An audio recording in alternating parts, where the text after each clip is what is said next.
नहीं मिले तो अर्क ले सकते हैं, नहीं मिले तो, लेकिन अर्क ज्यादा नहीं लेना। अर्क सूक्ष्म मात्रा में ही लेने के लिए भागवत ने नियम दिया है। वो ये कहते हैं कि अर्क अगर लेना है तो 1 चम्मच पर्याप्त है, मूत्र पीना है तो आधा कप पर्याप्त है, अर्क लेना है तो 1 चम्मच पर्याप्त है। तो अर्क भी ले सकते हैं। अब बहुत लोग अर्क बना रहे हैं गोमूत्र का, आपको जो अच्छा लगे ले सकते हैं। ये निरंजन भाई भी बना रहे हैं, इनसे भी ले सकते हैं। ये यहीं पर इनकी गौशाला चलाते। आप भी गौशाला बनाएं तो उसमें भी अर्क बन सकता है। और अर्क बाजार में 500 रुपए लीटर बिकता है। बड़े बड़े वैद्य खरीदने को तैयार हैं। आप खाली गोमूत्र से अर्क ही बनाना शुरू कर दो। एक गाय 2.5 से 3 लीटर मूत्र देती है, और 100 गाय अगर आपके पास हैं तो साल की इनकम 1 करोड़ की आराम से हो जाएगी। अर्क बेच के ही हो जाएगी। अर्क के बाद जो बचता है ना, जिसको हम कचरा समझते हैं, उससे साबुन बनता है, साबुन। और इतना अद्भुत है वो साबुन कि शरीर के त्वचा रोग खत्म कर देता है। अर्क निकालने के बाद जो बचता है उससे शैम्पू भी बनता है, साबुन भी बनता है, वॉशिंग पाउडर भी बनता है। आपका फर्श साफ करने के लिए वो जो आप फिनाइल वगैरह इस्तेमाल करते हैं ना, ये गोमूत्र अर्क का भी बनता है, फिनाइल। गाय के गोबर से टाइल्स बनना शुरू हो गए इस देश में। टाइल्स समझते हैं, जो छत में लगाते हैं, और वो लगा दो तो टेम्परेचर 5 डिग्री कम कर देता है। टेम्परेचर 5 डिग्री कम कर दे। तो ऐसी अद्भुत गाय भगवान ने हमको दी, प्रकृति ने दी। इसका संरक्षण संवर्धन हम करें, मूत्र का उपयोग करें, गोबर का उपयोग करें, घी का उपयोग करें, दूध का उपयोग करें, और हर चीज उपयोग करेगी तो मांग बढ़ेगी। मांग बढ़ेगी तो गाय आएगी। आप भी गाय रख सकते हैं। भारत में बहुत लोगों ने गाय रखी है, और कई लोग तो ये सुन सुनकर कार बेच के गाय ले आए, स्कूटर बेच के गाय ले आए, मोटरसाइकिल बेच के।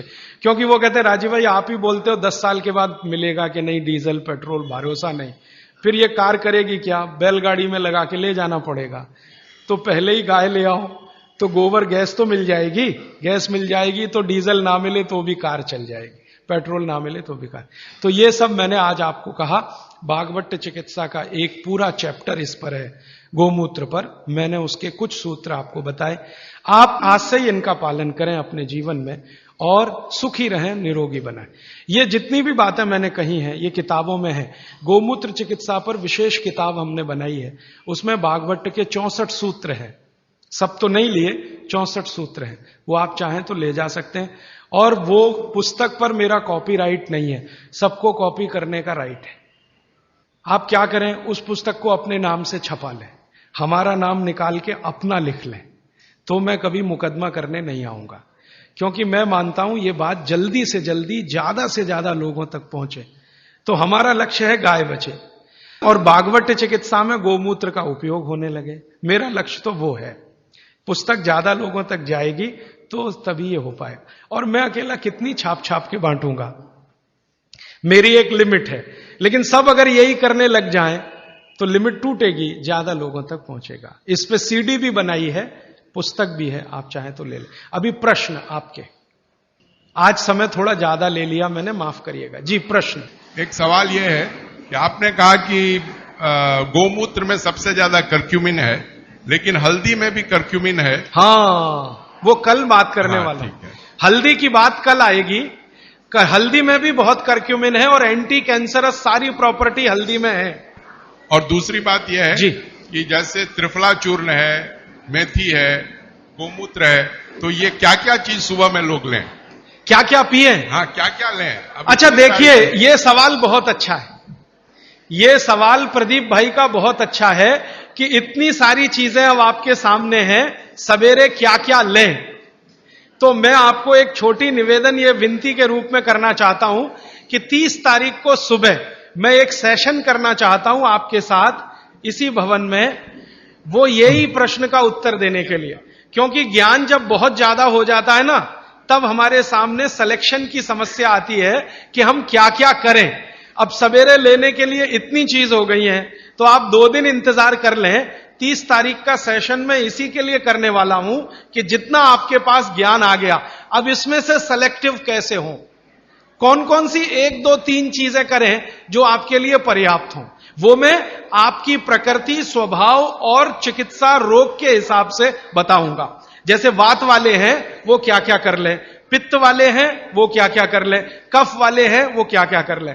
और ये जो सारा बोला है इसका समअप भी 30 तारीख को सुबह 7 बजे से 9 बजे के इसी सेशन में मैं करूंगा। गाय के बारे में आपने बहुत कुछ बताया, अच्छा है। गाय का पंचामृत जो होता है वो इतना शुद्ध होता है जिसकी कोई हद नहीं। सही बात। मैंने इसका सदुपयोग किया है 5 चीजों को, जिसको मिला करके आप ले तो जिंदगी भर की जैसी जैसी बीमारी हो वो आपकी दूर हो जाती है। उसके बारे में आप बताते हैं। गाय का दूध, गाय का घी, गाय का मूत्र, थोड़ा गाय के गोबर का रस और ये सब मिलाकर थोड़ा गुड़, ये है पंचामृत। इसमें गुड़ की जगह शहद भी मिला सकते हैं, क्योंकि दूध में वैसे शहद नहीं मिलाते, लेकिन गाय के मूत्र के साथ चलता है। घी में शहद नहीं मिलाते, लेकिन गाय के मूत्र के साथ चलता। तो पंचामृत बनाने की विधि पुस्तक में है, आप ले लो। ये पंचामृत का इनका जो रिजल्ट है वो पूरे देश में वैसा ही रिजल्ट है। वात पित्त कफ तीनों पर एक साथ काम करता है, बहुत गहराई से असर करता है। अबनॉर्मलिटी इन हार्मोन्स, उसका कोई क्योर है? हाँ बिल्कुल है। आप इसके लिए मुझे व्यक्तिगत रूप से मिलेंगे? जरूर, मैं आपको लिख के देता हूं। जरूर जरूर। देखिए मेरे पास एक लिखित चिट्ठी आई है, बहुत खुशी की बात है। चेन्नई में गौशाला है तो बहुत अच्छी बात है, बस दुख की बात है कि उसका मैनेजमेंट सही नहीं है, यह दुख की बात है। तो आप गौशाला वालों से मिलकर उसका कुछ मैनेजमेंट सुधार लो और मेरी तरफ से गारंटी दो कि एक भी गाय घाटे का सौदा नहीं है, दूध दे या ना दे। सेक्रेटरी हैं, बहुत अच्छा है जी, आप बोलेंगे? इनको माइक दे दीजिए जरा। चेन्नई में पिंजरापोल है जहां करीब 2700 गाय है। ये सब बुढ़ी गाय है जो दूध नहीं दे रही है, ठीक है, और हम इनका पालन कर रहे हैं। आप जैसे लोग बोलते हैं कि मैनेजमेंट बराबर नहीं है, ये बात नहीं है। वही लोग बोलेंगे या तो उनको दूध नहीं मिल रहा है। अगर वहां आके आप पर्सनली आके देखें तो आपको मालूम पड़ेगा कि मैनेज कैसे किया जाता है। कहना बहुत ईजी है लेकिन करना बहुत मुश्किल है। इसलिए आपसे विनती है कि आप सब लोग वहां आइए, देखिए और हमें किस तरह का सहयोग दे सके आप सहयोग दीजिए। धन्यवाद। बटाटा नहीं खाना, नहीं सुबह सुबह खाना तो वेट नहीं बढ़ेगा, रात को खाओ तो वेट बढ़े।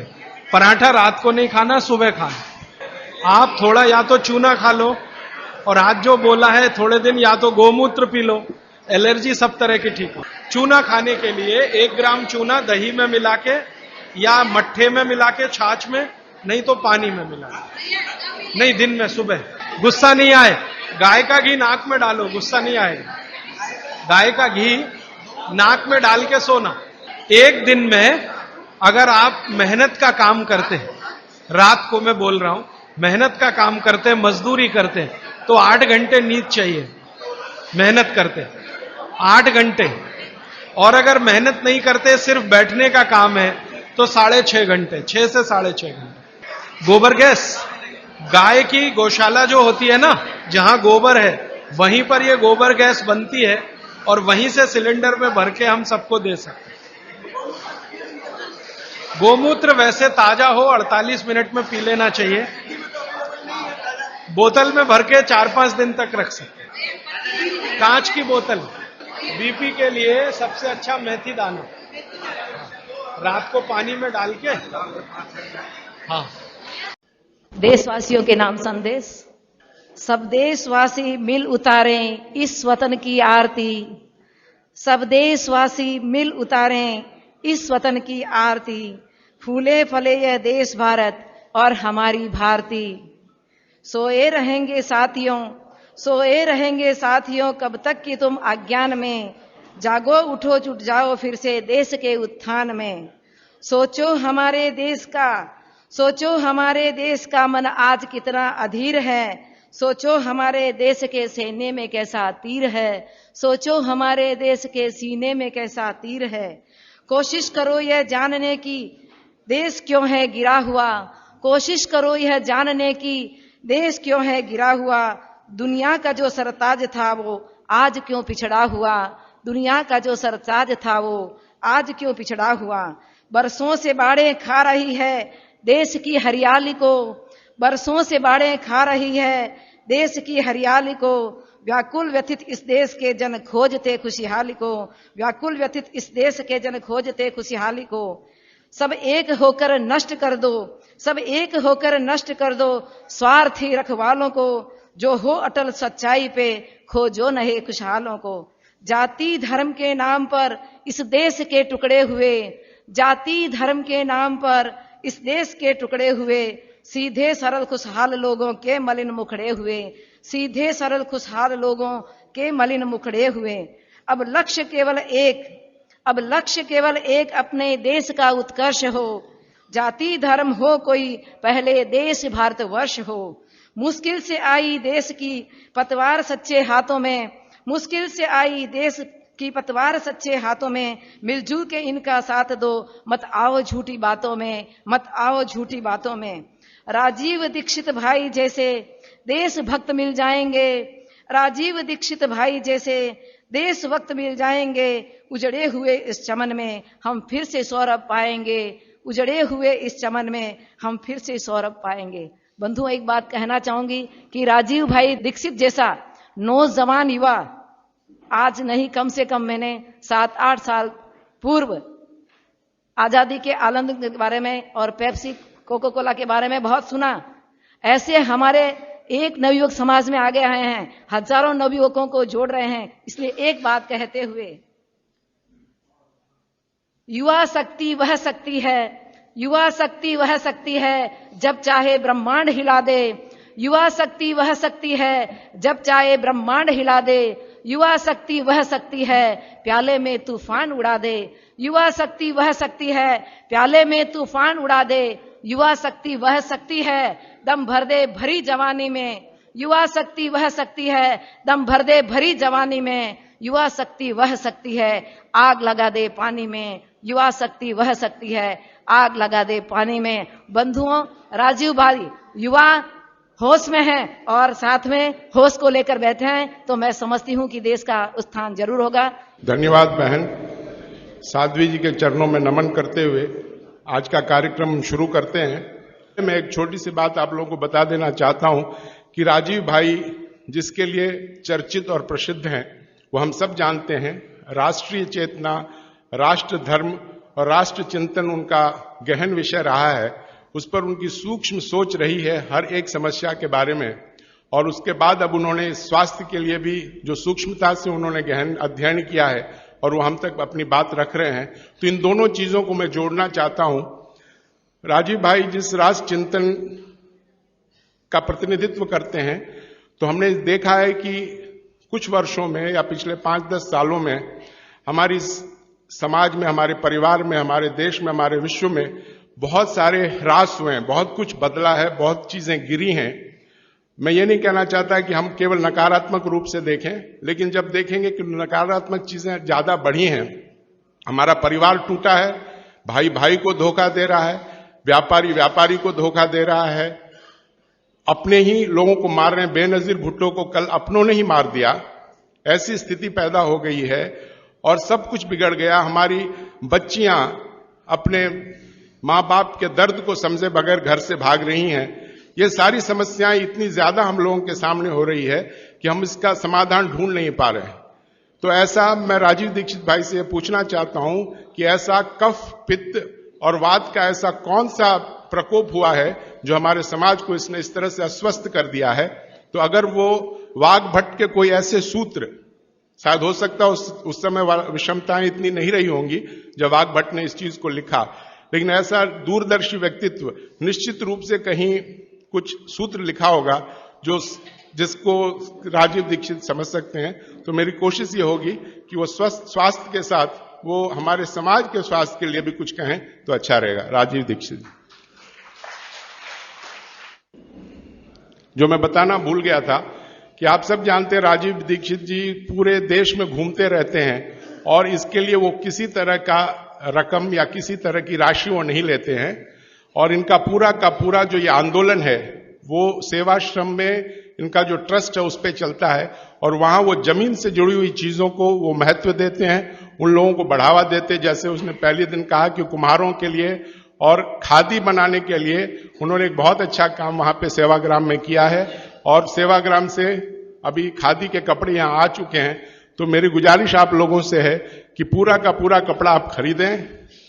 यह राशि राजीव भाई को नहीं जा रही है, यह राशि उन गरीबों को जा रही है, उन जोलाहों को जा रही है जो इसके कार्यबद्ध हैं। धन्यवाद। परम पूजनीय साध्वी जी को वंदन। आज मैं आपसे बागभट्ट जी के अष्टांग हृदयम शास्त्र की एक बहुत महत्वपूर्ण अध्याय की बात करना चाहता हूं, जिसकी तरफ प्रदीप भाई ने इशारा ही कर दिया। मैं खुद ही उसकी आज बात ही करने वाला था, उन्होंने कह दिया तो अच्छा ही हुआ कि हमारे शरीर में वात पित्त कफ की स्थिति अगर सम है तो हम जीवन भर निरोगी रहते हैं। और निरोगी शब्द की जब मैं बात करता हूं तो आप बागभट्ट जी का जो निरोगी शब्द है वो शरीर से भी स्वस्थ और मन से भी स्वस्थ। और मन के बाद एक और स्थिति होती है चित्त की, वहां भी स्वस्थ। तो आप मन और चित्त और शरीर तीनों स्तर पर स्वस्थ हैं, ये उनकी भाषा है, निरोगी हैं। अगर आपका खाली शरीर स्वस्थ है और मन नहीं है, चित्त स्वस्थ नहीं है, तो निरोगी नहीं माना जाएगा आपको। कुछ ना कुछ तकलीफें आप अपने को देने वाले हैं, समाज को देने वाले। तो इसलिए वो कहते हैं कि आप अगर स्वस्थ हैं, ये तभी संभव है जब वात पित्त कफ आपके शरीर में सम है। सम होने के माने जितना वात चाहिए उतना है, जितना पित्त चाहिए उतना है, जितना कफ चाहिए उतना है। वात पित्त कफ तीनों दोष हैं। एक तरफ बागभट्ट जी कहते हैं कि ये तीनों दोष हैं, त्रिदोष। लेकिन एक तरफ ये जरूरी भी है, ये भी महत्व की बात है। अगर ये नहीं है शरीर में तो आप शरीर से काम ही नहीं ले सकते। वात भी चाहिए, पित्त भी चाहिए, कफ भी चाहिए। बस उन्होंने ये कहा कि ये सम मात्रा में हो, जब जितनी जरूरत है उतने हो। जनवरी का महीना चल रहा है, मान लो अभी आ जाएगा कल से, तो जनवरी के महीने में वात जितना चाहिए, पित्त जितना चाहिए, कफ जितना चाहिए उतना अगर है तो बहुत अच्छा। फरवरी में, मार्च में, महीनों के हिसाब से जो आपका जीवन चक्र चलता है उसमें जैसी जैसी जरूरत हो उतना वात पित्त कफ होता रहे तो आपके लिए सबसे अच्छा। और अगर ये जरूरत के हिसाब से कम ज्यादा होता है, नहीं मिल रहा है, तो बहुत ही खराब, तो आप रोग ही रोग में डूबेंगे। ये है जो महत्व की बात समझने की है। तो बागभट्ट जी ने कहा कि आपके जीवन में ये वात पित्त कफ जब जरूरत हो वैसे ही रहे, उसके लिए उन्होंने एक अध्याय लिखा, पूरा अध्याय लिखा। उसका नाम है दिनचर्या। दूसरा एक अध्याय लिखा, उसका नाम है ऋतुचर्या। एक अध्याय लिखा आहार द्रव्य का ज्ञान, माने जो खा रहे हैं उसके बारे में जानना, आहार द्रव्य का ज्ञान। फिर ऐसे करते करते उन्होंने 40 से ज्यादा अध्याय लिख डाले। कुल अध्याय में 7000 सूत्र में बार बार रिपीट कर रहा हूं ताकि याद हो जाए आपको। तो जो दिनचर्या वाला हिस्सा है वो अभी तक मैं बात नहीं कर पाया आपसे। आज मुझे एक दिन मिला तो मैं बात करता हूं, और व्याख्यान के अंत में जो प्रदीप भाई ने कहा वो इसमें जुड़ जाएगा अपने आप। दिनचर्या के बारे में बागभट्ट जी कहते हैं कि सामान्य रूप से हमारे शरीर की अवस्था के हिसाब से हमें दिनचर्या तय करनी है, शरीर के हिसाब से। सबके लिए ये जर्नल नहीं है, ये ध्यान रखना। हर व्यक्ति के शरीर के हिसाब से ये बदलती है।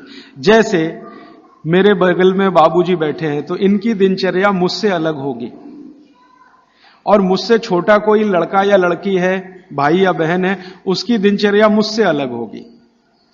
तो आपकी सुविधा के अनुसार मैं 3 हिस्से करता हूं। मैंने पहले भी वो 3 हिस्से किए हैं। जवानी शुरू होती है 18-19 वर्ष में, इस देश में ऐसा माना जाता है। बागभट्ट जी के हिसाब से ये बराबर नहीं है, आज माना जाता है। हमारे यहां 18 साल पर वोट देने का अधिकार आपको मिलता है, ऐसा माना जाता है कि आप में परिपक्वता है। बागभट्ट जी कहते हैं कि जवानी 13 से 14 साल में शुरू हो जाती है। 13 से 14 साल में शुरू हो जाती है। पुराने लोग हमारे ऐसा ही मानते थे, 13 से 14 साल में युवा अवस्था शुरू हो जाती है। तो आप समझ लीजिए कि जन्म से लेकर 13-14 साल तक का एक भाग, 13-14 साल से लेकर 60 साल तक दूसरा भाग, और 60 साल के ऊपर तीसरा भाग। 3 तरह के लोगों की श्रेणी बना दी जाए। अब इसमें दिनचर्या का ध्यान दिया जाए। तो सबसे पहली बात जो आप सबको याद रखनी चाहिए हमेशा, कि जो 0 वर्ष से लेकर माने पहला दिन का कोई बच्चा है वहां से शुरू करके 13-14 साल, ये बच्चा जो है कफ के प्रभाव में रहता है। ऐसा कहें बचपन में कफ बहुत होता है शरीर को, सारा शरीर कफ के असर में ही रहता है। उस समय वात और पित्त दोनों कम होते हैं। पित्त तो थोड़ा रहता है, वात तो बिल्कुल ना के बराबर होता है बचपन में। इसलिए बचपन में 13-14 साल की उम्र तक के किसी भी बच्चे को या भाई बहन को मैं देखता हूं और वो मुझे कहता है कि मेरे घुटनों में दर्द है, तो मुझे बहुत हैरानी होती है कि ये कैसे आया। आना ही नहीं चाहिए। भागवत जी कहते हैं कि प्रकृति ने एक व्यवस्था बनाई हुई है। वो व्यवस्था ये है कि बचपन जो आपका गुजरेगा वो कफ के असर में होगा, कफ ज्यादा होगा। जिनको कफ ज्यादा होगा उनको घुटनों का दर्द होना ही नहीं चाहिए, कमर का दर्द होना ही नहीं चाहिए, हड्डियों में दर्द होना ही नहीं चाहिए, उनके बाल गिरने ही नहीं चाहिए, बाल बढ़ने ही चाहिए, उनके शरीर में कभी भी थकान होनी ही नहीं चाहिए। शरीर सोने के लिए ज्यादा प्रवृत्त होना ही चाहिए, क्योंकि कफ के असर में नींद बहुत आती है। तो 14 वर्ष की उम्र तक अगर कोई भी भाई या बहन, बेटा या बेटी 8 घंटे से 10 घंटे भी सो रहा है तो भी उसके लिए अनुकूल ही माना जाता है। तो कफ के असर में नींद बहुत आती है, वात के असर में नींद बिल्कुल कम हो जाती है। तो कफ के असर में अगर वो बच्चा है तो उसके शरीर की एक तरह की दिनचर्या, ऋतुचर्या है। फिर क्या होता है कि 14 साल से ऊपर लेके 60 साल तक जवानी मान लीजिए, तो इसमें पूरा शरीर पित्त के असर में रहता है। 14 साल से लेकर 60 साल तक पित्त का असर होगा, तो शरीर को पित्त का असर होगा ही ये इतने दिनों में। तो इनके लिए एक तरह की ऋतुचर्या, दिनचर्या। और तीसरा है 60 के ऊपर की जब उम्र हो जाती है तो वात के प्रभाव में आ जाता है पूरा शरीर। तो 60 के ऊपर उम्र जिनकी हो गई, अब वो मुझे ये कहें कि राजीव भाई घुटने दुख रहे हैं, तो समझ में आता, ठीक है भाई, स्वाभाविक है आपके लिए, हड्डियां कमजोर हो रही हैं, बिल्कुल स्वाभाविक है। ये उतना ही स्वाभाविक है जैसे आपके जीवन में बहुत सारी दूसरी चीजें स्वाभाविक होती है। तो 60 के बाद जब तक आप जीवित हैं वात के प्रभाव में है, 60 से पहले 14 वर्ष तक जब तक आपकी उम्र है आप पित्त के प्रभाव में है, और 14 वर्ष से कम आपकी उम्र है तो आप कफ के प्रभाव में हैं। तो मैं कफ से शुरू करता हूं। कफ से शुरू करें कि कफ प्रधान जो बच्चे हैं 14 साल तक, उनकी दिनचर्या कैसी होनी चाहिए। उनके लिए भागवत जी कहते हैं कि ये जो कफ के प्रभाव में बच्चे हैं, ये आज से मैं आपसे माफी मांगते हुए कह रहा हूं, कफ के प्रभाव के बच्चों को जितनी चाहें उतनी नींद लेने दीजिए। आप उनको टोका टाकी मत करिए। अक्सर मैंने देखा है मां बाप की जो टोका टाकी बच्चों के लिए, अरे इतनी देर सोता है, वो सोएगा ही क्योंकि कफ के असर में है। तो आप जबरदस्ती उसको मार के पीट के उठाएंगे, चल पढ़ने को बैठ, होमवर्क कर, टीचर ने इतना दे दिया। अरे वो होमवर्क करके करेगा क्या? अगर वो अपने कफ के असर में है वैसी उसकी दिनचर्या रखिए। तो भागवत जी कहते हैं कि जो कफ के असर में है उसको 10 घंटे तक की नींद स्वीकृत है, माने 10 घंटे तक वो 24 घंटे में सो सकता है। अब ये नींद वो 2 हिस्से में लेता है तो बहुत अच्छा, एक ही हिस्से में ले तो भी चलेगा, लेकिन ज्यादा बेहतर है कि 2 हिस्से में ले। माने रात को 8 घंटे तक सो जाए, 9 घंटे तक सो जाए, दोपहर को 1 घंटे जरूर सो जाए। लेकिन आप अगर कहेंगे कि कफ के असर में जो बच्चे हैं उनमें भी 3 कैटेगरी बनती है। 14 से 8 एक कैटेगरी, 14 साल से 8 साल, 8 साल से 4 साल एक कैटेगरी, और फिर 4 से 1 साल की कैटेगरी। तो 1 से 4 साल वाली कैटेगरी में भागवत जी कहते हैं कम से कम 16 घंटे की नींद, और 4 से 8 साल की कैटेगरी में वो कहते हैं कि कम से कम 12 से 14 घंटे की नींद, और बाद में वो कहते हैं जो 14 साल 8 से 14 तो वो कहते हैं कम से कम 8 से 9 घंटे की नींद। तो छोटे बच्चे अगर आपके घर में हैं जिनकी उम्र 14 साल से कम है, आप उनको सोने से मत रोकिए, क्योंकि कफ का असर है, और कफ का प्रभाव जब ज्यादा होता है ना तो होता क्या है वो समझ लीजिए। कफ आप जानते हैं चिकना पदार्थ है, स्निग्ध पदार्थ है। कफ का मतलब है आपको खांसी आए और जो बलगम निकल जाए, जो बलगम है ना वो ही कफ है, ऐसा समझ ले। वो स्निग्ध है, चिकना है और बहुत भारी है। ये गुरु है, गुरु माने भारी हैवी है, बहुत हैवी है, इससे ज्यादा हैवी कोई चीज नहीं। तो स्निग्ध है, चिकना है, भारी है, गुरु है। और जो भारी चीज होती है वो शरीर के ब्लड प्रेशर को हमेशा बढ़ाती है, हमेशा बढ़ाती है। हर भारी चीज, हैवी चीज आप कहते हैं ना, कहते हैं कई बार चिकित्सक हल्का खाओ जी, ज्यादा भारी चीज मत खाओ। हर भारी चीज शरीर के ब्लड प्रेशर को बढ़ाती है, क्योंकि भारी चीज जाएगी तो उसका गुरुत्व ज्यादा है, गुरुत्व ये ज्यादा है तो वो बढ़ेगा। अगर ब्लड प्रेशर, तो आपके ब्लड प्रेशर को कंट्रोल रखने के लिए ज्यादा बढ़ गया तो तकलीफ आ जाएगी। तो बॉडी ने एक व्यवस्था बनाई, शरीर ने व्यवस्था बनाई कि आप ज्यादा नींद लो। ये नींद लेते समय ब्लड प्रेशर हमेशा कम रहता है। जितनी देर आप सोएंगे ब्लड प्रेशर या तो सामान्य होगा या सामान्य से कम होगा। जितनी देर आप जगे हुए हैं ब्लड प्रेशर सामान्य से थोड़ा ज्यादा होगा। तो बचपन में क्या है, आदमी या बच्चा गुरुत्व में है, कफ में है, स्निग्धता में है, इसलिए उसको नींद लेकर ब्लड प्रेशर को मेंटेन करना है अपनी व्यवस्था बनाने के लिए, इसलिए वो ज्यादा देर सोएगा ही। आप उसके सोने पर पाबंदी मत लगाओ। आप अगर ये महसूस करते हो कि जी 14 घंटे से भी ज्यादा सो रहा है, तो सोचने की बात आएगी। उसमें भी 4 साल तक के बच्चे को तो वो भी नहीं सोचना, वो 18 घंटे भी सोए तो सोने दो उसको। और वैसे भी आप महसूस करते हैं, आप सब माताएं हैं, आपने बच्चे अपने बड़े किए ही हैं। छोटे बच्चे जितने होंगे नींद उतनी ज्यादा लेंगे, क्योंकि कफ का असर उतना ही ज्यादा है और ज्यादा कफ को मेंटेन रखना है ब्लड प्रेशर के लिए, इसलिए नींद लेनी ही पड़ेगी, बिना उसके होने वाला नहीं है। इसलिए बचपन में नींद ज्यादा। तो अब नींद ज्यादा है तो ये कब संभव है? ये नींद ज्यादा आप तभी संभव है जब जल्दी सो जाएं, माने बच्चों को जल्दी सोना ही। आप बोलेंगे जी कितने बजे तक सोना? भागवत जी तो ये कहते हैं कि सूर्यास्त होने के 2 घंटे के अंदर सो जाना, सूर्यास्त होने के 2 घंटे के अंदर सो जाना। अब सूर्यास्त कब हुआ? चेन्नई में मान लीजिए 6 बजे हुआ, तो हर बच्चे को 8 बजे तक सो ही जाना, कंपलसरी सो जाना। अब ये तब संभव है जब आप बच्चों को थोड़ा टीवी से दूर रखें। भागवत जी के समय में टीवी नहीं था, होता तो उस पर भी कमेंट करते। अब ये आ गया पिछले 50 साल में, आधुनिक विज्ञान ने इसको दे दिया। तो टीवी से बच्चों को दूर रखें ताकि उनके सोने की कमी ना आए। टीवी देखने में आजकल बच्चे 11 बजे तक 12 बजे तक जगते हैं, तो उनके नींद में कमी आती है। नींद में अगर कमी आएगी तो कफ के असर में नींद अगर पूरी नहीं लेंगे तो फिर कफ बिगड़ेगा, और ये बिगड़ा हुआ कफ बच्चों को चिड़चिड़ा बनाएगा, चिड़चिड़ा। बच्चों को अगर नींद पूरी नहीं लेंगे, इसको ध्यान रखिए, तो उनमें चिड़चिड़ापन आएगा, गुस्सा भी आएगा। और चिड़चिड़ापन और गुस्सा उनमें है तो वो आपकी कोई बात नहीं मानेंगे।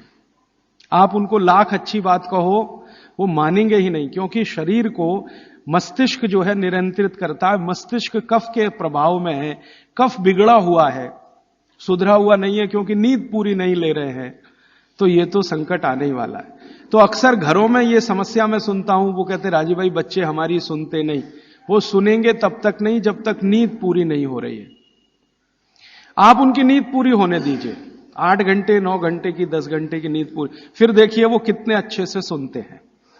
अब मैं आता हूं जो आपने प्रश्न किया, जब आदमी कफ के असर में होता है, कोई भी बच्चा हो तो भी, बड़ा हो तो भी, कफ के असर में जब भी होगा, चिड़चिड़ा होगा, गुस्सैल होगा, क्रोधी होगा, लड़ने को हमेशा तैयार होगा, और बहुत कफ अगर उसका बिगड़ा हुआ है तो वो ऐसा ही होगा जैसे कल बेनजीर भुट्टो को गोली मारने वाला। ये कफ के असर में ही होता है, तब होता है। कोई भी कफ प्रकृति का व्यक्ति किसी को भी गोली मार सकता है, अगर उसका कफ इतनी तीव्रता पर है, बिगड़ा हुआ, गोली मार सकता है, बम मार सकता है। किसी के खून को निकलते देख उसके कफ को शांति आती है, मन में उसके संतुलन आता है। तो कफ जो है ना बहुत अच्छी चीज है, लेकिन एक लिमिट के बाद जब ये बाहर जाता है तो दुनिया की सबसे खतरनाक चीज है। और दुनिया में जो अध्ययन हुए हैं, जो अभ्यास हुए हैं, कि जितने भी अपराधी प्रवृत्ति के लोग हैं दुनिया में, वो कफ के असर में ही सारे अपराध करते हैं। लेकिन कफ बिगड़ा हुआ है, और इसी कफ का असर है कि प्रेम भी बहुत पैदा होता है। बहुत प्रेम पैदा होगा इसी कफ के असर में। आप किसी छोटे बच्चे को देखते हैं ना, आपके दिल में अत्यंत प्रेम पैदा हो जाता है, वो कफ का असर है। कफ प्रेम भी पैदा करता है और कफ आदमी को जहरीला भी बना देता है। महत्व की बात है कि कफ जब तक नियंत्रण में है तो प्रेम भाव पैदा करेगा, सद्भाव पैदा करेगा, और जब ये बिगड़ गया, निकल गया बाहर, तो ये खतरनाक से खतरनाक चीजें बता देगा। अब मैं आपको भागवत की बात छोड़कर मेरी बात एक जोड़कर सुनाता हूं तो बहुत अच्छे से समझ में आए। आपने कई बार अखबारों में पढ़ा होगा, न्यूज़पेपर में, मैगजीन्स में पढ़ा होगा कि दुनिया में सबसे खराब बच्चे अमेरिका के हैं। सबसे खराब बच्चे दुनिया में, सबसे खराब। उनकी खराबी का कोई लिमिट नहीं है। आपने अक्सर न्यूज़पेपर पढ़े हैं कि हाई स्कूल के बच्चे जेब में से रिवॉल्वर निकाला और पट पट पट पट टीचर को मारा, अपने पड़ोसी को मारा, इसको मारा और अंत में खुद को मारा। अमेरिका की मुश्किल से कुल आबादी 27 करोड़ है। इसमें से लगभग 3 करोड़ के आसपास बच्चे हैं, ऐसा वो कहते हैं। इन 3 करोड़ बच्चों में 30 लाख जेल में बंद हैं, जेल में बंद हैं। और जिनकी उम्र 14 साल की, 12 साल की, 11 साल की, 10 साल की, ऐसी उम्र के बच्चे जेल में बंद हैं। होना चाहिए स्कूल में, लेकिन हैं जेल में। ये जो अमेरिका की स्थिति है, ये कनाडा की भी है, यही स्थिति ब्रिटेन की है, यही फ्रांस की है, यही जर्मनी की है, यही स्वीडन की है, यही स्विट्जरलैंड की है। इन सभी देशों में, जो ठंडे देश माने जाते हैं, बच्चे सबसे ज्यादा बिगड़े हुए हैं। आपको सुनकर हैरानी होगी, अमेरिका, यूरोप के देशों में सबसे ज्यादा जो अपराध हो रहे हैं, उनमें लगभग 65 से 70% अपराध बच्चे कर रहे हैं। वो चाहे बलात्कार के हों, चाहे छेड़खानी के हों, या गोली मारने के हों, या लूट मारी के हों, बच्चे कर रहे हैं। बच्चे जिनको हम 14 साल तक की उम्र का मानते हैं, वो कर रहे हैं। परिणाम क्या है? बिगड़े हुए कफ के प्रभाव में है वो सब बच्चे। बिगड़े हुए कफ के प्रभाव में जो भी रहेगा, हिंसा ही करेगा, अहिंसक हो नहीं सकता।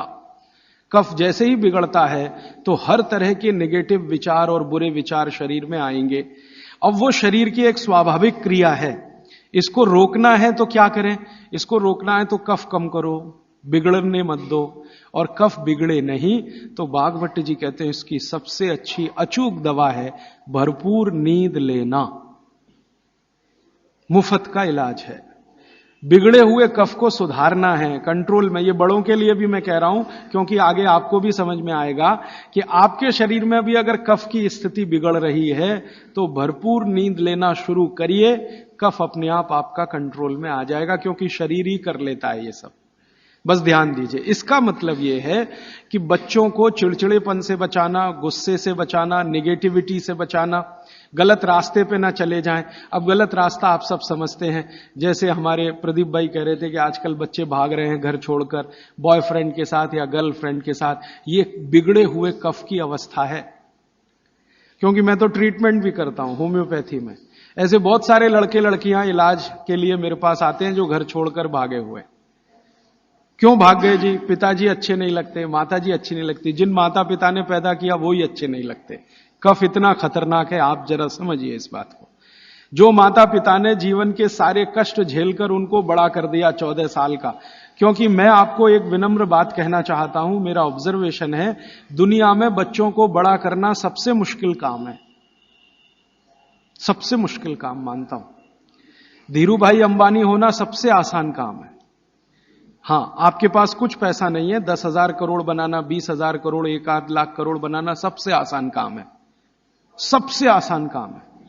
लेकिन एक बच्चे को बड़ा कर देना या 2 बच्चे को बड़ा कर देना दुनिया का सबसे मुश्किल काम है। आप फैक्ट्री चला सकते हैं 1, चला सकते हैं 10, चला सकते हैं 20, बहुत आसान है आपके लिए, क्योंकि उसको मैनेज करने के लिए बहुत मैनेजर आपको मिल जाएंगे, विशेषज्ञ मिल जाएंगे। लेकिन बच्चे को बड़ा करने के लिए मैनेजर किराए पे नहीं मिलता। मिलता है तो वो बच्चों को बड़ा नहीं कर सकता। दुनिया में एक्सपेरिमेंट हुए हैं, परिवार के बाहर बच्चों को बड़ा करने के सबसे ज्यादा एक्सपेरिमेंट यूरोप में हुए हैं। कॉन्वेंट है ना, कॉन्वेंट, ये बच्चों को बड़ा करने के ही केंद्र हैं। ऐसे बच्चों को जो परिवार से बिछड़े हैं, छूटे हुए, लावारिस बच्चे। कॉन्वेंट स्कूल सब फेल हो गए अमेरिका और यूरोप में। वो बच्चों को सिखा नहीं पाए जो सिखाना चाहिए, और ज्यादा कॉन्वेंट के बच्चे ही वहां मर्डर कर रहे हैं। हिंसा कर रहे हैं, जेब काट रहे हैं। तो बच्चे को बड़ा करना मैं मानता हूं दुनिया का सबसे मुश्किल काम है। और आप जो भी अपने बच्चों को बड़ा कर रहे हैं, आप समझ लीजिए दुनिया का सबसे मुश्किल काम आप कर रहे हैं। तो इसमें छोटी सी बात याद रखिए कि ये बच्चे ठीक से बड़े हों, कफ का बिगाड़ इनको कहीं गलत रास्ते पर ना ले जाए। तो इसके लिए बहुत सरल उपाय है कि नींद उनको भरपूर लेने दीजिए। कई बार आप ऐसा मत करिए, बच्चों को कई बार ऐसा लगता है झपकी आ रही है, तो आप जबरदस्ती पढ़ने को मत बिठाइए। कुछ बच्चे ऐसे हैं जो मेज कुर्सी पे बैठते ही ऊंघने लगते हैं, तो उनसे कहिए कि देखो किताब बंद कर दो और जाके सो जाओ। वो 20-25 मिनट सो के आएंगे, पहले से ज्यादा फ्रेश होंगे, क्योंकि सो के उठते ही कफ का असर कम हो जाएगा। और कफ के असर में पढ़ाई नहीं होती, ये और बात एक ध्यान दीजिए। कफ के असर में पढ़ाई नहीं हो सकती। पढ़ाई अच्छी करनी है तो पित्त के असर में ही होती है। पित्त बढ़ना चाहिए, कफ कम होना चाहिए, तभी पढ़ाई अच्छी होगी। तो जब तक कफ बिगड़ा हुआ है, असर उसका भयंकर दुष्प्रभावी है। पढ़ने के लिए मत बोलिए उनको, कहिए सो जाओ। कफ बिगड़ा हुआ हो तो सबसे अच्छा उपाय है कहो सो जाओ। तो 20 मिनट सोएंगे, आधा घंटे, 1 घंटे या 2 घंटे सो जाएं। फिर कहो अब उठने दो, अपने आप से उठने दो।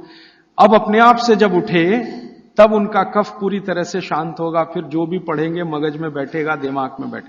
और एक छोटी सी बात, आप सवेरे सवेरे स्कूल जाने के लिए जो मार मार के उठाते हैं अपने बच्चों को, आप बहुत बड़ा अत्याचार कर रहे हो उनके ऊपर, बहुत बड़ा अत्याचार कर रहे हो। कारण क्या है वो समझ लीजिए वो ये, मैं ये कह रहा हूं कि आप करें जरूरी नहीं है, लेकिन समझ जरूर लीजिए, ताकि आपको करते समय ध्यान में रहे कि मैं ठीक कर रहा हूं या गलत। बच्चों को मार मार के सवेरे जब आप उठाते हैं तो बहुत बड़ा अत्याचार उनके ऊपर होता है। वो क्या होता है, सुबह का समय कफ का समय है, दिन के हिसाब से सुबह का समय कफ का समय है। उस समय उनको सबसे गहरी नींद आएगी, वो प्रकृति का नियम है। और उसी समय मार पीट के आप उनको उठा के बाथरूम में करते, चल जल्दी से नहा, बस आ गई है, ऑटो रिक्शा आ गया है। अरे ये बस और ऑटो रिक्शा क्या करेंगे उसकी जिंदगी को। मैंने ही क्या कर लिया इतना सब पढ़ने के बाद, क्योंकि जो कुछ मैंने पढ़ा है वो मेरी जिंदगी के कभी काम नहीं आया। काम तो वो आ रहा है जो मैंने स्कूल में नहीं पढ़ा, कॉलेज में नहीं पढ़ा। स्कूल कॉलेज में मैंने बहुत पढ़ा, x + y² = x² + 2xy + y², और पता नहीं कितनी कॉपियां रंग डाली, आज तक मेरी जिंदगी में काम नहीं आया x + y²। अब मेरे गणित के टीचर को मैं पूछता हूं क्यों पढ़ाया मास्टर जी आपने मुझे, तो कहते हैं क्या करूं यार, काम तो मेरे भी नहीं आया, मुझको किसी ने पढ़ाया तो मैंने तुमको पढ़ाया। ये भेड़िया धसान है। मैं आपको विनम्रतापूर्वक ये कहना चाहता हूं, कितने भी अच्छे स्कूल में आप बच्चों को पढ़ाइए, उनकी जिंदगी का 90 से 95% बेकार ही जाने वाला है। अब उसके लिए आप उनको मार पीट के उठा रहे हैं, जो कभी काम नहीं आएगा जिंदगी में। तो आप ये अत्याचार मत करिए। फिर आप कहेंगे जी स्कूल तो सुबह ही चलते हैं, तो स्कूल वालों को मिलकर समझाइए कि बच्चों के स्कूल का समय दोपहर को रखें। अब आप बोलेंगे जी वो कैसे समझेंगे, ऐसे समझेंगे, बच्चे तो आपके पढ़ रहे हैं ना, ये स्कूल के मास्टर जी के पढ़ रहे हैं, बच्चे आपके पढ़ रहे हैं, फीस आप दे रहे हैं। आप मिलकर कहेंगे तो स्कूल वालों को झक मार के सुनना ही पड़ेगा, क्योंकि स्कूल तो आपसे चल रहा है, आप स्कूल से नहीं चल रहे, स्कूल आपसे चल रहा है। आप लाखों रुपए उनको डोनेशन दे रहे हैं, करोड़ों रुपए फीस दे रहे हैं, तो उनको कहिए छोटे बच्चों के स्कूल कभी भी सवेरे नहीं होने चाहिए। 7 बजे से स्कूल चल रहा है, ये तो होना ही नहीं चाहिए। उनका स्कूल 11 बजे से 12 बजे से होना चाहिए। आप प्रयास करिए, सफलता मिले तो बहुत अच्छा, नहीं मिले तो अपना अलग स्कूल ही खड़ा कर दीजिए। हां, क्या मुश्किल है आप जैसे लोगों के लिए। आप सब यहां बैठे हुए लोग हैं, कोई करोड़पति से कम नहीं है, क्या मुश्किल है। एक स्कूल ऐसा शुरू कर दो जो बच्चों को सुबह नहीं पढ़ाएगा जी। हम आयुर्वेद के हिसाब से चलेंगे, हम बागवट के हिसाब से चलेंगे, हमारा बच्चों का स्कूल दोपहर को ही शुरू होगा। तो आप कोशिश करिए, कोशिश करने से दुनिया में सब कुछ होता है। जब से मैंने ये बातें मेरे मित्रों से शेयर की, हमारे कार्यकर्ता बहुत हैं देश भर में, करीब 18,000, उनसे जब शेयर की तो उन्होंने कई कई जगह प्रयास किए, कुछ में सफलता भी मिली। स्कूल वाले मान गए, समझ गए, बागवट के सूत्र उनको समझाए तो वो मान गए। हाँ, बच्चों को, क्योंकि स्कूल में पढ़ाने वाली भी टीचर है या टीचर है, उसके भी अपने बच्चे हैं, वो भी देख रही है, महसूस कर रही है कि सुबह तो सोने का ही उनका मन करता है, तो सुबह तो सोने के लिए ही है उनके लिए, क्योंकि सुबह कफ का असर होता है और बच्चे तो कफ के ही प्रभाव में हैं, तो डबल असर होगा, इसलिए सुबह उनको नींद अच्छी आएगी। सुबह नींद अच्छी आएगी तो उनको झकझोर के जगाइए मत। अब सुबह की नींद उनकी ठीक से आए, इसके लिए वो रात को जल्दी सोए, तो 8 बजे तक सोने के लिए नियम डाल दीजिए। 8 बजे के बाद आपके घर का टीवी बंद हो जाए तो वो भी नहीं देखेंगे, आप देखेंगे तो वो भी देखेंगे। बच्चे तो जो आप करते हैं वैसे ही सीख लेते हैं। तो आप 8 बजे के बाद टीवी को बंद करने का नियम डाल दीजिए। बच्चों में आदत पड़ गई नींद आने की 8 बजे, तो वो सोएंगे, भरपूर नींद लेंगे, सुबह 6 बजे तक उठेंगे, बहुत अच्छे से उठेंगे। फिर आप चाहें तो उनसे कोई भी काम करवा सकते हैं, उनके मन में ना चिड़चिड़ापन होगा, ना गुस्सा होगा, ना कोई नेगेटिव थॉट होगा, क्योंकि नींद जीवन में उतनी ही बड़ी चीज है जितना भोजन। तो भरपूर नींद लीजिए या लेने दीजिए, क्योंकि वो कफ के असर में है। तो बच्चों की दिनचर्या में आप ये ध्यान रखिए कि 8 से 10 घंटे सोना कंपलसरी, एक बात। दूसरा, बच्चे कफ के प्रभाव में हैं, ये मैं बार बार कहूंगा आपसे ताकि याद रहे। बच्चे कफ के प्रभाव में हैं, और कफ का प्रभाव क्षेत्र जो है ना वो जान लीजिए, हृदय से ऊपर और मस्तिष्क का अंतिम बिंदु, ये कफ का क्षेत्र है। हृदय से ऊपर, यहां से ऊपर पूरा ये कफ का क्षेत्र है। हृदय से नीचे नाभि तक ये पित्त का क्षेत्र है, और नाभि से नीचे पूरा ये वात का क्षेत्र है। तो बच्चे कफ के असर में हैं, तो ध्यान रखिए कि उनको जितने रोग होंगे वो यहां से ऊपर वाले ही होंगे बचपन के। नाक बहेगी, सर्दी होगी, जुकाम होगा, खांसी आएगी, ये सब इसी एरिया के रोग हैं। तो भागवत जी कहते हैं कि बच्चों को कफ के असर से बाहर लाते रहें, बिगड़े नहीं उनका कफ। तो इसके लिए बच्चों की मालिश, उन्होंने एक शब्द, बहुत सुंदर शब्द दिया, अभ्यंग मालिश। मालिश बहुत जरूरी है, बच्चों की मालिश बहुत ही जरूरी है। तेल मालिश, बच्चों की तेल मालिश बहुत जरूरी है। वैसे तो सब माताएं करती ही हैं, अनजाने में वो एक बड़ा काम कर रही। कफ को कम करने की जो दूसरी चीज बताई है भागवत ने, एक तो मैंने बताया नींद, जो कफ की विकृति को कंट्रोल में लाती है। दूसरी चीज जो कफ को कंट्रोल करती है, नियंत्रित करती है, वो है मालिश, घिसाई, रगड़ाई, ये कफ को कंट्रोल करती है। नींद के बाद हो गई मालिश, तो बच्चों की मालिश अत्यंत जरूरी है। तो सुबह जब वो सोकर उठते हैं, शौच आदि से निवृत्त होकर आते हैं, तो उनकी मालिश होनी ही चाहिए। अब भागवत जी ने कहा है कि जो कफ के असर में है वो व्यायाम ना करे, वो प्राणायाम ना करे, योग आसन भी ना करे। ध्यान रखिए इस बात को। भागवत जी कहते हैं कि कफ के असर वाले व्यक्ति को ना तो व्यायाम, ना तो आसन, ना तो प्राणायाम, उसके लिए है मालिश, रगड़ाई चाहिए उसको शरीर के। ठीक है, तो मेरी आपको विनती है कि बच्चों को व्यायाम करने के लिए प्रोत्साहित मत करिए। कई बार माता पिता टीवी का चैनल खोल के वो रामदेव जी का चल रहा है, चल तू भी कर, उसके लिए नहीं है ये। व्यायाम, योग, प्राणायाम उनके लिए सबसे उपयोगी है जो पित्त के प्रभाव में है। वात के प्रभाव वालों को बहुत मामूली, पित्त वालों को सबसे ज्यादा, कफ वालों को बिल्कुल नहीं। योग, प्राणायाम, आसन कफ वालों को बिल्कुल नहीं, वात वालों को थोड़ा, पित्त वालों को सबसे ज्यादा। यह है सूत्र भागवत जी। तो बच्चों को मत प्रेरित करिए कि तुम आसन करो, कि तुम प्राणायाम करो, कि तुम ऐसी एक्सरसाइज करो। उनके लिए तो कफ के असर में है, तो ये एक्सरसाइज जितनी कम हो उतना अच्छा। मालिश करिए उनकी, भरपूर मालिश करिए। अब तीसरी बात, तीसरा सूत्र, बच्चों की मालिश कहां करें जी? पूरे शरीर में करें, पूरे शरीर में करिए। लेकिन भागवत जी कहते हैं कि कफ का असर कहां है? मैंने आपको थोड़ी देर पहले कहा, छाती से लेके ऊपर तक। तो ये जो इतना हिस्सा है इसकी मालिश ज्यादा करिए, ताकि कफ थोड़ा शांत रहे। तो सीधे से बात अब मैं समझाता हूं, बच्चों के सिर की मालिश सबसे ज्यादा करिए। सिर, ये ऊपर का हिस्सा, धीरे धीरे धीरे धीरे तेल लगा के सिर की मालिश सबसे ज्यादा करिए।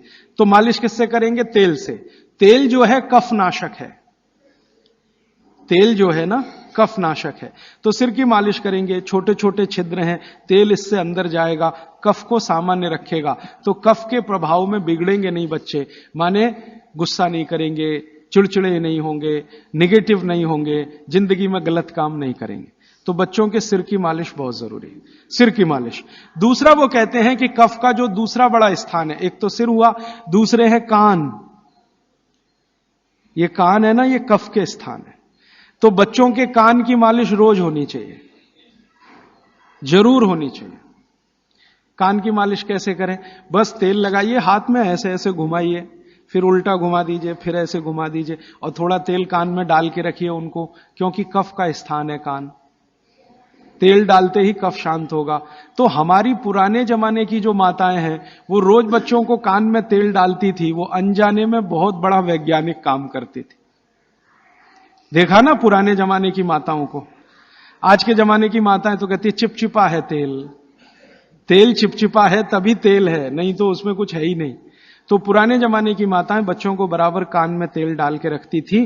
तो बच्चों के कान में नियमित रूप से तेल डालिए। फिर आप बोलेंगे जी कौन सा तेल? तो इसमें भागवत जी सूत्र दे रहे हैं कि आप जहां रह रहे हैं उसके हिसाब का तेल। आप चेन्नई में रह रहे हैं, चेन्नई भारत के गर्म इलाकों में है, गर्म इलाकों में ठंडा तेल अच्छा, तो सबसे ठंडा तेल नारियल का तेल है। तो चेन्नई में रहने वालों को नारियल के तेल की मालिश, नारियल का तेल ही खाना।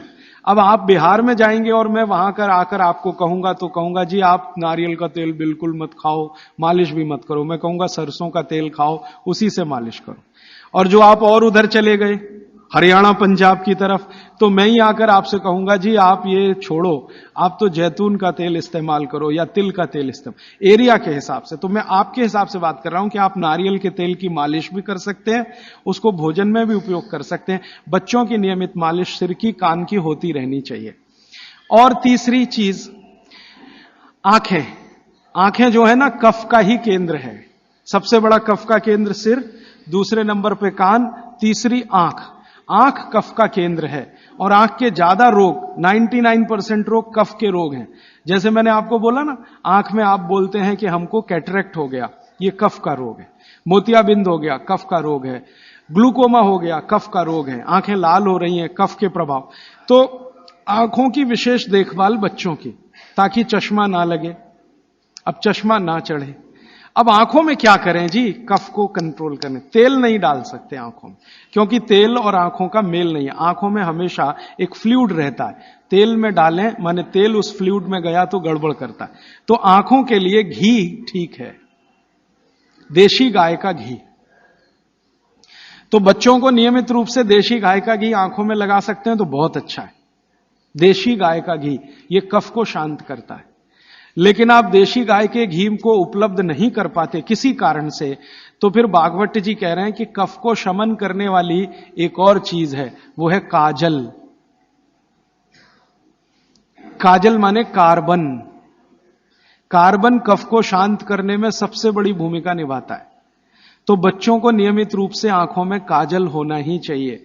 भागवत जी ने बहुत सुंदर शब्द इस्तेमाल किया है, सौवीर अंजन, उसको कहें काजल, सौवीर अंजन, बहुत सुंदर शब्द है। और भागवत जी इतने दयालु और कृपालु हैं कि उसकी पूरी विधि भी लिख के गए कि बच्चों के लिए जो सौवीर अंजन बनाना है वो कैसे बनेगा। उसमें इस्तेमाल होता है गाय का दूध और दारू हल्दी। दारू हल्दी देखा? जारू हल्दी, एक हल्दी और एक दारू हल्दी। तो दारू हल्दी, गाय का दूध, गाय का घी, ऐसी 5-7 वस्तुओं से बनता है। पूरी विधि किताब में है, मैं ज्यादा समय खराब नहीं करना चाहता। तो बच्चों को नियमित रूप से आंख में काजल, क्योंकि कफ को शांत करे, कान में तेल, सिर पर तेल की मालिश, ठीक है? ये 3 चीजें उनके लिए बहुत आवश्यक है। फिर आगे चलें तो खान पान उनका, कफ के प्रभाव में जो भी बच्चे हैं उनके खान पान में भागवत जी कहते हैं दूध सबसे आवश्यक। दूध, बिना दूध के बच्चों का जीवन नहीं, दूध तो उनके लिए सबसे आवश्यक। दूसरी कोई चीज उनके लिए आवश्यक है, वो है मक्खन। मक्खन लोनी कहते हैं, मक्खन कहते हैं, लोनी। और फिर तीसरी चीज है घी, उसके बाद तेल, और उसके बाद जो भी आप साधारण चीजें खा रहे हैं। गुड़ बच्चों को बहुत ही आवश्यक है, क्योंकि कफ को संतुलित रखने में जो जो चीजें मदद कर रही हैं, घी है देशी गाय का, दूध है, दही है, मट्ठा है, मक्खन है, गुड़ है, ये सब कफ को संतुलित रखने वाली चीजें। तो ये बच्चों के भोजन में नियमित। अब गुड़ जो है ना, कई फॉर्म में खा सकते हैं बच्चे। सीधे गुड़ खा सकते हैं, गुड़ की पट्टी खा सकते हैं, चिक्की जिसको आप कहते हैं, तिल में हो तो बहुत अच्छा, मूंगफली में है तो भी चलेगा, नहीं तो चने में खा सकते हैं। तो बच्चों के डेली डाइट में ये चीजें रहनी चाहिए। गुड़ रहना चाहिए, तिल रहना चाहिए, मूंगफली रहनी चाहिए। ये सब चीजें जिनको आप महसूस करते हैं ना भारी हैं, ये कफ को संतुलित रखने में मदद करते हैं। तो भारी चीजें बच्चों को नियमित रूप से दीजिए। एक ही चीज का निषेध है, एक ही चीज का निषेध बताया भागवत जी ने, पतला आटा। अब पतला आटा उन्होंने कहा है, पतला आटा माने बारीक आटा। इसको मैं थोड़ा आज के हिसाब से कहूं, क्योंकि आज वो चीज है भागवत के जमाने में नहीं थी। मैदा, मैदा ही निषिद्ध है बच्चों को, बस मैदे की चीज नहीं। अब मैदे की चीज नहीं क्यों? क्योंकि ये कफ को बिगाड़ने वाली चीज है मैदा। बाकी चीजें कफ को संतुलित रखती हैं, मैदे की चीजें कफ को बिगाड़ेंगी। तो बच्चों को मैदे की मठरी मत दें। अब आप बोलेंगे जी मठरी मांगे तो आटे की बना के दें, मैदे की ना दें।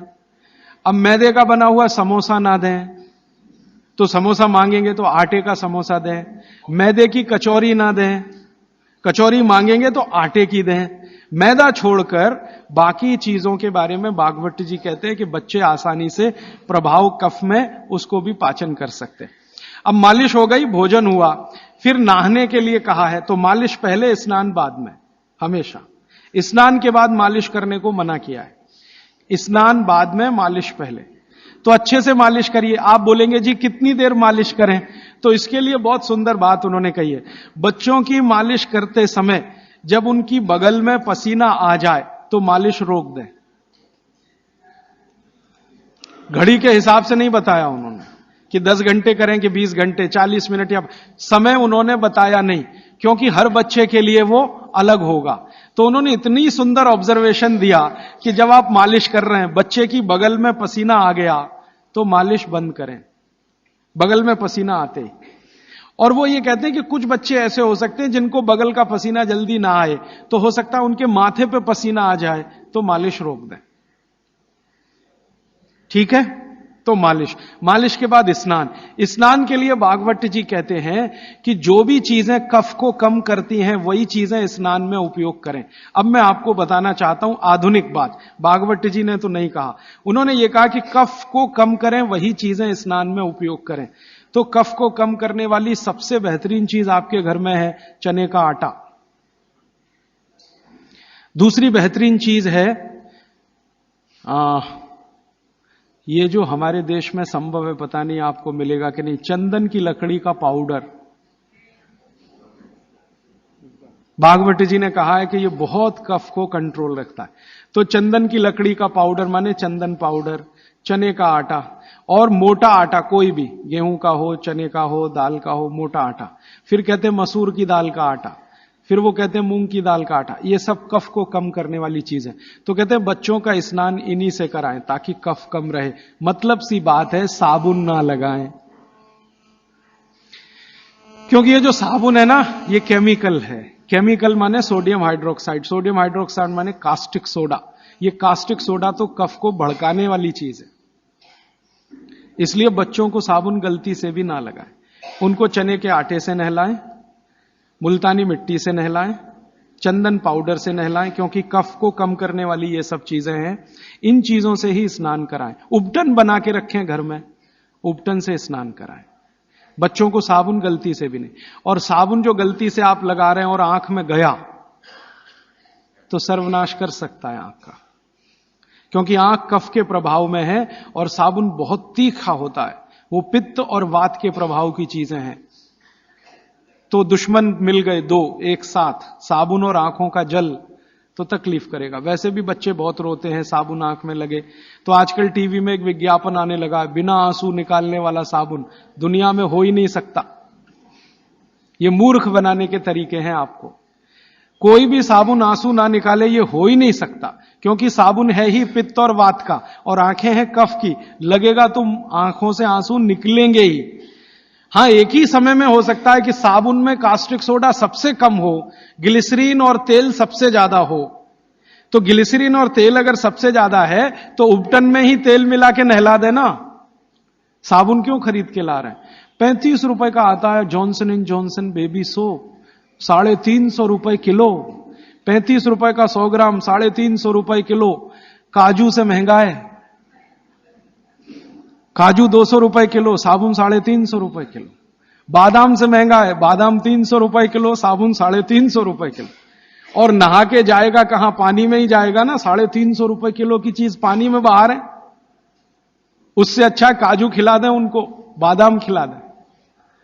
तो नहाने के लिए उबटन जो बहुत सस्ता पड़ता है, और क्वालिटी उसकी कैसे चेक करें कि कफ को नाश करता है, कफ को शमित रखता है, कफ को शांत रखता है, इसलिए उबटन का स्नान बच्चों को जरूरी। आगे बढ़ें। बच्चों का स्नान होने के बाद उनके खान पान का मैंने बता दिया। ऐसी चीजें उनको नियमित खिलानी है जो कफ को कम करती है। मैंने 3-4 चीजों के नाम लिए। दूध है, दही है, मट्ठा है, हर मोटा अनाज माने बाजरी है, जवारी है, ये सब कफ को शांत रखने वाली चीजें हैं। गाय का घी है ना, मक्खन और घी, मक्खन ज्यादा अच्छा है बच्चों को बनिस्बत घी के, क्योंकि मक्खन कफ को शांत रखने में मदद करता है। तो मक्खन ज्यादा से ज्यादा उनके भोजन में रहे, और बाकी सब चीजें दाल चावल जो भी आप खाते हैं अच्छा। फिर उसके बाद शाम के समय 3-4 बजे के आसपास क्या होता है, उनका पित्त थोड़ा बढ़ेगा। 12 से 4 के बीच में पित्त बढ़ता है। 12 बजे तक कफ के असर में है, 12 से 4 के बीच में पित्त बढ़ेगा। तो उस समय ऐसी चीजें खिलाएं जो घी की बनी हुई हैं, घी की बनी हुई चीज। और रात को ये बच्चे थोड़ा वात के असर में आते हैं। कफ तो सबसे ज्यादा है, लेकिन रात को वात के, तो वात को कम करने वाली चीजें रात को उनको दें। और वो मैं पहले दिन भी काफी बता चुका हूं। तो ये हो गया बच्चों की दिनचर्या। 7 बजे सोने के लिए का माहौल बनाने के लिए तैयारी करें। 7 बजे तक माहौल बने सोने का, तो 8 बजे सोएंगे। और माहौल बनाने में सबसे बड़ी मदद करेगा टीवी का स्विच ऑफ। मेरी तो आपको विनती है कि घर के छोटे बच्चे हैं ना, तब तक केबल कनेक्शन ना लें। छोटे बच्चे जब थोड़े समझदार हो गए हैं तो चलो चलेगा, क्योंकि समझदार होने से मतलब उनको मालूम होना चाहिए कि कहां स्विच ऑफ करना है, तो उस समय थोड़ा चल जाएगा। लेकिन बच्चे जब तक छोटे हैं, साल भर के, 1.5 साल के, 2 साल के, 2.5 साल के, तब तक तो केबल कनेक्शन ऑफ रखें, या केबल कनेक्शन है तो टीवी ऑफ रखें, चले नहीं उनके सामने। नहीं तो वो चालू हो जाएंगे, पोगो देखेंगे, पोगो। हां, कार्टून फिल्म देखेंगे। क्यों देखेंगे? जान लीजिए, कफ के असर में जो बच्चा होता है, इसको समझाना चाहता हूं मैं। कफ के असर में जब बच्चा होता है तो उसकी कल्पनाशीलता सबसे ऊंची होगी। मैंने थोड़ी देर पहले कहा ना, ये कफ है जो सम में रहे तो व्यक्ति को बहुत कल्पनाशील बनाएगा। इतना कल्पनाशील और वैज्ञानिक बनाएगा, सोच नहीं सकते। बिगड़ेगा तो सबसे बड़ा अपराधी भी बनाएगा उसको। तो बच्चों की कल्पनाशीलता बहुत होती है, क्योंकि वो कफ के असर में है। इसलिए हर ऐसी चीज जो उन्हें सोचने में मदद करती है उनको अच्छी लगती है। आपने एक कहानी सुनाई, बच्चे कहानी सुनते हैं ना बड़े मजे से। क्यों सुनते हैं? वो उनकी कल्पनाशीलता में मदद करती है कहानी। आपने कहा एक राजा था, अब इतना कहते ही उनका चालू हो गया दिमाग। आप आगे का वाक्य बोलेंगे, उसके पहले वो कल्पना कर लेंगे राजा कैसा है, सिंहासन पर बैठा है कि जमीन पे बैठा है, बगल में रानी है कि नहीं है, सामने वजीर है कि नहीं है, मंत्री है कि। ये तो आपके बोलने से पहले उनके दिमाग में घूम गई पूरी फिल्म। एक राजा था, फिर कहेंगे आगे बताओ, तो आप कहेंगे एक रानी थी। अब रानी के बारे में सब बातें उनके दिमाग में आ गई। फिर आप कहेंगे क्या हुआ, तो दोनों मर गए, खत्म कहानी। अब आप कहेंगे तो उनको बिल्कुल अच्छा नहीं लगेगा। हम लोग बच्चों को टालने के लिए कहते हैं, एक राजा था, एक रानी थी, दोनों मर गए, खत्म कहानी। उनको बिल्कुल अच्छा नहीं लगेगा, क्योंकि जिस समय कल्पना उनकी चलना शुरू हुई, आपने कहानी खत्म कर दी। अब आप टालना चाहते हैं उनको, और वो कल्पना करना चाहते हैं उस समय। तो आप कहानी को जितना लंबा खींचें उतना अच्छा। मेरा कहना यह है आपको, कहानी को लंबा खींचते जाएं।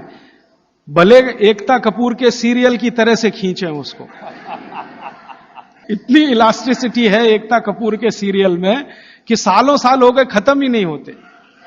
सास भी मर गई, बहू भी मर गई, एक जनरेशन चली गई, दूसरी आ गई, सीरियल खत्म। ये बच्चों को चाहिए, आप उनकी कल्पनाशीलता को बढ़ाने में मदद करें। माने कहानी जो वो सुन रहे हैं उसको छोटी ना करें, सुनते सुनते सो जाएं तो बहुत अच्छा। और मेरी आपको विनती है कि चुन चुनकर कहानियां सुनाएं उनको। अब आज के जमाने में कैसे बच्चे आपको चाहिए, जैसे चाहिए वैसी कहानी सुनाइए। भगवान महावीर जैसे बच्चे चाहिए तो सुनाइए उनकी कहानी, रोज सुनाइए, सुनेंगे, बड़े प्रेम से सुनेंगे, लेकिन कल्पनाशीलता के साथ। आप अगर उनको चाहते हैं कि राणा प्रताप